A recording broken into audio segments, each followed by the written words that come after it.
மக்களிடையே நீங்க எந்த எந்த கட்சியில கூட்டணி சேர்ப்பாங்க பல்வேறு விமர்சனங்கள் இருக்குது. பொதுவாக சமீபத்தில் கூட அதிமுகவை பற்றி சில குறைபாடுகள் சொன்னாங்க அப்படி சொல்றாங்க. கடந்த முதல்வர் உடல்நிலை சரியில்லாதப்போ அவங்க நேரில் போய் பார்த்துட்டு வரணும்னு சொல்றாங்க. மக்கள் பாதி விமர்சனம் திமுகவுக்கு அவங்க பிடிச்சாங்க அப்படிங்கிற போல பல்வேறு விமர்சனங்கள் இருக்கு. அதை பற்றி உங்களுடைய கருத்து? தெளிவா பல முறை பல பிரச்சனைகளை சொல்லிட்டேன். கூட்டணி பற்றிய அறிவிக்கை ஜனவரி 9 கடலூர் மாநாட்டில் அறிவிக்கப்படும். அது ஒண்ணுதான் என்னோட பதில். அது நாங்க சொல்லாததெல்லாம் நான் சொன்னதா பத்திரிகையாளர்கள் போடுறீங்க. அது கண்டனத்துக்குரிய ஒரு விஷயம். என்ன சொல்றனோ அதை நீங்க போடணும் அப்படின்னா பிரஸ் என்கிட்ட கேள்வி கேட்கு. நாங்க சொல்லாத ஒண்ண நான் சொன்ன மாதிரி போடுறது, திருச்சி போடுறது,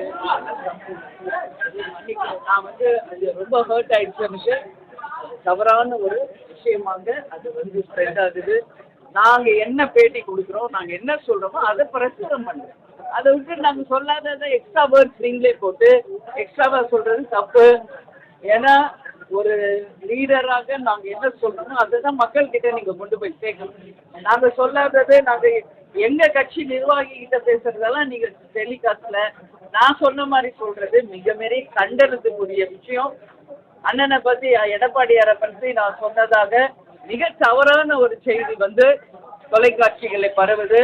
அது தவறான ஒரு விஷயம். எங்க கட்சி நிர்வாகிகள் ஆலோசனை கூட்டத்தில் நாங்கள் கலந்துரையாடுவோம். அப்போ அவங்க கேட்கிற கேள்விக்கு நான் பதில் சொல்லுவோம். அப்போ பேசப்பட்டதுதான். உடனே என்ன சொல்றீங்க, முதுகுல விழுந்தாரு அப்படின்னு நான் சொன்னதாக முற்றிலும் ஒரு தவறான ஒரு விஷயத்தை மக்களிடையே பரப்புன. நிச்சயமாக அனைத்து ஊடகங்களுக்கும் என்னுடைய கண்டனத்தை நான் தெரிவித்துக் கொள்கிறேன். நாங்கள் சொல்லாத ஒரு விஷயத்தை நான் சொன்ன மாதிரி நீங்க சொல்லக்கூடாது. அந்த வார்த்தை என் வாயில வரவே வராது. நான் இது வரைக்கும் பேசினது கூட கிடையாது.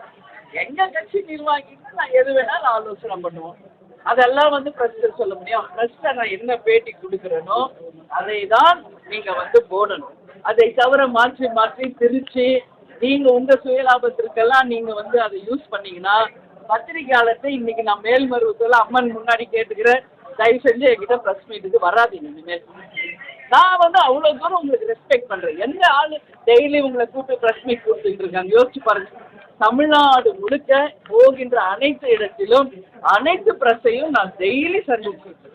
அப்படி இருக்கிறப்ப நான் சொல்லாத ஒரு விஷயத்தை பதிவு செய்த அனைத்து ஊடகங்களுக்கும் தேமுதிக சார்பாக என் சார்பாக என் கண்டனங்களை இந்த நேரத்தில் நான் பதிய வைக்கிறேன்.